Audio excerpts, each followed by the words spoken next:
Ito ang nakakagulat.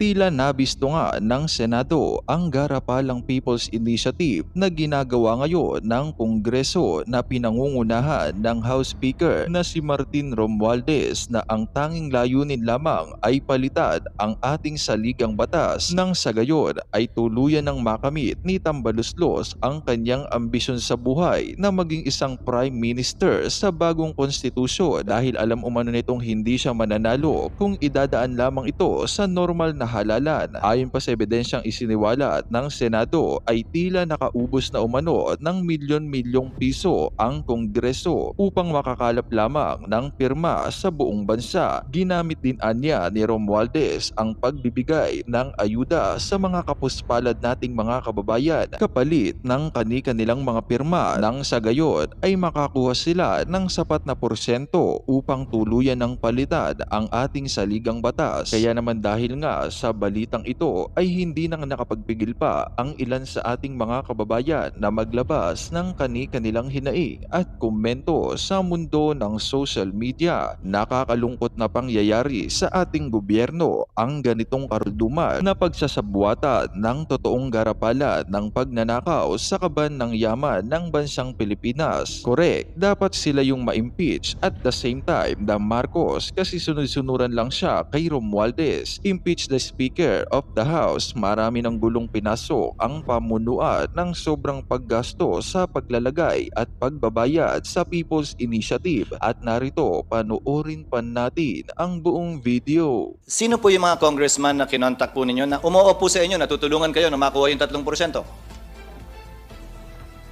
Kaya naman namin naisip na lumapit sa mga congressmen is... Yung mga pangalan na lang po, please. Marami po pa tayong testigo. Nandito na si Congressman Justice Rufus Carpio. Rodriguez, At kinausap namin. papasalamat Si tayo. Congressman Garbin, kinausap ko. Sino pa po? Sino pa po? There are Sina several- Congressman Saldico kasama? At si Speaker Romualdez? Saldi ko, no, I didn't talk to Saldi. Saldi ko. Ganun po ba? Sigurado po kayo? Kasi marami-rami ang meeting ninyo, mga party, dinner. Sabi nga ninyo, ilang beses kayo. Sigurado kayo wala si Speaker, wala si Congressman Saldico sa anumang pagtitipon? Madam Chair, in all the meetings that transpired, none of the presence of Congressman Saldico and Speaker Romualdez was there. They were not there. Ako naman, nilapitan ni Mr. Oñate because he knew for a fact that in the 18th Congress, I was the chair of the Committee on Constitutional Amendments who defended the resolution of both houses number 2 that, pass the restrictive economic provisions of the Constitution. With due respect to Congressman Garbin, may we just recognize the chairperson because they're flashing a very important picture on screen.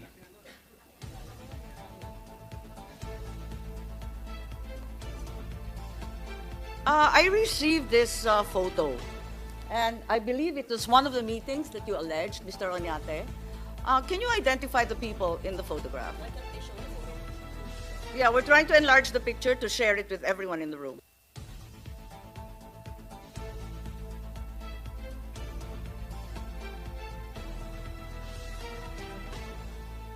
There we go. I think that's as big as we can get it.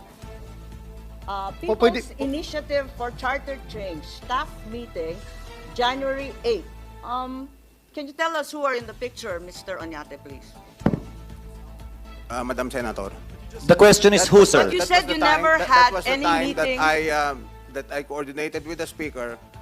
You said you never met the Speaker, nor Mr. Saldico, our congressman. You're under oath, sir. Yes, that was the time that I met with the Speaker. Sasabi mo lang na hindi to- naman kayo nagkita. Sabi nyo sina Congressman Garbin lang. Yeah, because it slipped my mind. It slipped my mind, Madam Senator. That was the Okay time lang, that okay lang. Kung nakalimutan ninyo bigla, I sought is the help of the Speaker Speaker Martin Romualdez supporting your group? to help Is us it- in the signature campaign. Yes. Okay, so it's very clear that Speaker Martin Romualdez is supporting your group po. He is all out behind the People's Initiative. Is that correct? Yes, we coordinate with the Speaker and the Thank you very Congressmen much, and in I'll, getting the give it 3% back per to- congressional district. That's correct, Madam Senator. Thank you very much for helping us along with this investigation. I'd like to turn it back to Senator Cheese. I'll wind up, Madam Chair. That was the point I wanted to establish, Madam Chair, distinguished colleagues, na maliban dun sa mga kongresistang binanggit nyo, baka kung si Speaker Romualdez nakalimutan yung banggitin, siguro mas marami pa kayong ibang nakalimutang banggitin. So, sa pagkakaalala nyo, kesa magpakita pa ho kami ng ibang litrato, sino pa pong mga kongresista ang nakausap nyo para makakuha ng pirma sa kada distrito? As I have said With the earlier, permission, Madam Chair, with the permission of Congressman Garbin, the question is being addressed to Mr. Oñate. Since he is the lead convener here and merely asked for the help of Congressman... he's not the lead convener, Madam Chair, for the record. You just said so. You I'm just said so. confused. For PIRMA, but there's a different So movement. Pirma is no longer the lead convener. No. Isn't like that? PIRMA is just one of the of the movement that Di ba goes around. magkasundo kayo? Kasi iba-iba yung sinasabi ninyo, nalilito po kami eh. Just to be clear, Madam Chair, PIRMA is just one of the movement that goes around the country to gather signatures for this people's initiative. In the Bicol region, I may say that I'm the one leading and collecting signatures, Okay. making it for the Bicolanos understand what they've signed for. Salamat po. Ibalik natin kay Mr. Oñate po. Yes, if I may go back to Mr. Oñate, because Congressman Garbin, kasama ka lang sa et al. Ang nakasulat sa petitioner, si Attorney Abad, na inamin ni Mr. Oñate na isa daw sa mga conveners nila ng pirma. Di po ba? So, is Attorney Abad part The of Ako volunteers. Bicol or the new organization you put up, or is he part of pirma? Not part of Ako Bicol, not It's part part of of PIRMA, but part when of he started independently as an advocate of this people's initiative. Kaangkin lang po ni Mr. Oñate na bahagi si Attorney Abad ng pirma. Yes. Sinabi niyo po kanina. Hanggang ngayon po, sinasabi niyo. He is part So- of PIRMA. So, But, the only thing is, I think the lawyers forgot, is because the first batch of the forms that were printed, the name of Attorney Abad was used. But the subsequent forms are now PIRMA. okay. Because the first batch was Anthony Abad. Okay, ngayon, matanong ko po kayo. So kayo yung nagpa-print ng form na Attorney Abad? Yes or no? Yeah, well, Yes or no, sir? I didn't have a hand in the printing of the forms. No? No. So no. Okay. Kayo po ba yung nagpa-print ng form na may pirma na nakalagay? Wala nang Attorney Abad? Yes. Kayo po nagpa-print? Yeah, the subsequent Yes. forms that were printed, pirma na. Pirma na po? Oo. Ilan Ang po nangyari yung... lang yung mga naunang form, Anthony Abad, Sino po yung nagpa-print nun? Convener niyo po si Attorney Abad? ay mga volunteers po. Mga volunteers Mga po? volunteers ang nagpa-print. Yung pirma mismo na nakalagay, kayo na nagpa-print? Oo, yung law firm. Sila.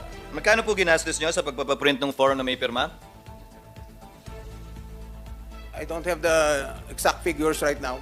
Let me consult with Please ask him. Yeah, I'm sure they should know. You knew this was going to be discussed.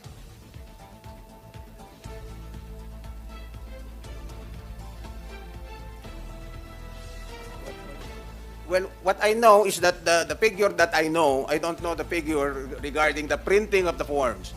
But the figure that I know is the airing of the advertisement. That's the figure that I know. Pupunta po tayo doon. Doon muna tayo sa... the Mas mahal po yun eh. The advertisement cost 55 million. ABS-CBN, TV5, Madam Chair? and GMA 7. Yes, if But Senator Cheese will printing, allow, sorry. I don't have the figures. So although you printed the forms with the pirma at the bottom, you have no clue how much it cost. No, This is remarkable. Because it's the staff that knows. Because I don't know Okay. I don't know everything. With the permission of Senator Cheese, there's a quick manifestation from Senator Bato here. Yeah, thank you, Madam Chair. Mr. Oñate, I just would like to remind you na sana, remind lang kita, baka sunod-sunod yung pagsisinungaling mo ba? Ha? Una, alam mo, under oath ka. Tapos sinabi mo kanina, you never had a meeting with the speaker, kung sino-sino mang nasa likuran nito. Ngayon, when we show you the picture, makinig ka muna. When we show you the picture, sabi mo, it slips your mind. Kaya I'm just giving you a fair warning, ha? Fair warning. Please, do not lie before this committee. Please, do not lie before this committee, ha? Magpakatotoo tayo dito. No, because I was asking my lawyers sino yung pwede kong banggitin, and sinabi nila si Rufus Rodriguez and Congressman Arvin. Kaya nga, sabi mo kanina, tinanong ka ng chairman, Speaker Romualdez, and I didn't say that. hindi kasama sa meeting, pero nandiyan, may picture. In fact, if you check my interviews with the various radio stations, I mentioned to them that I went to Speaker Romualdez to seek his assistance regarding People's Initiative. Madam Chair. Thank you for the Yeah, clarification. I admitted in various interviews. Madam Chair, I saw your interviews actually, Mr. Oñate, and you were very vocal and honest about the fact that you sought the Speaker's assistance. Now, may I ask, what kind of assistance did he give you? Administrative and advisory. Walang- Because being the Speaker, he is like the CEO Of the House? of Congress, yes. So ano po yung administrative na tulong na binigay niya sa'yo para makalap yung 3% per Yung district? mga tao namin, pupunta sa isang distrito, makikipag-coordinate sila sa congressman because it's the congressman who is in turn the CEO of the district. I Kasi agree with you. distrito niya yun eh. So natural lamang Kaya sinasabi ninyo, sa pupuntahan namin madaling yung sabi, congressman. so hindi talaga kaya ng pirma isa-isahin ang mga distrito. Ang nakatutok, si Speaker, inuutusan yung mga congressman. Tama? Hindi naman po. Kami po ang pumupunta sa mga Pagsasabihan ko at lang si humihingi kami Atty. ng tulong sa Abisado na kanila. wag mag-coach please. Anong sabi po ninyo? Hindi ninyo kaya, di ba, sa pirma? Kasi napakaraming distrito. So nagpatulong kayo at sila yung nakatutok. There are 250 districts, 257 So inaamin districts. ninyo na ang nakatutok, yung kongresista at si Speaker. Tama po ba? Kasi Tinutulungan kailangan kami, ninyo yung tulong tinutulungan eh. kami ng kongresista dahil distrito po niya yung Madam Chair. Anong uri ng congressional tulong? Madam Chair, district. can I be recognized, Madam Chair? No, let us finish, please. Yes, it's our hearing. Thank you. Back to Mr. Oñate po. Anong tulong ang binibigay ng mga kongresista at ni Speaker? Ang tulong nila, kung ano yung population ng distrito nila, kung saan makukuha naman yun online po. Kung saan kukuha ng mga boto, tinuturo nila, yun. Basically, administrative ang tulong nila. If I may, hindi nyo naman kilala yung mahigit 250 kongresista, so kailangan talaga na makapagbigay ng administrative na tulong ang Speaker na masabihan yung mga congressman na pag nagpunta yung tao nyo doon o kayo, asikasuhin. Opo. Inamin ko naman po sa mga radio stations at sa mga interview sa TV and all that. In fact, there are days that I'm being interviewed 3 times, 4 times a day. And grabe kung makatawag ang I've seen ang most of the media. interviews, sir. I've seen most of the 10 interviews. beses, no? Walang tigil. Kaya pag-coordinate ko kay Speaker, natulungan naman kami sa aming pagpapapirma sa mga distrito. Kasama po ba sa Kasi administrative? sumusunod lang po kami sa batas. Sinasabi po ng batas na 3%. pumunta kami sa congressional district at kumuha ng 3% per congressional district. Kasama po ba sa tulong yung pagsang-ayon doon sa timetable na nakita at pinalabas na rin sa media na may timetable na sa gantong petsa, dapat na-submit na, sa gantong petsa, dapat na-file nyo na, sa gantong petsa, dapat i-verify, sa gantong petsa, dapat plebisito na.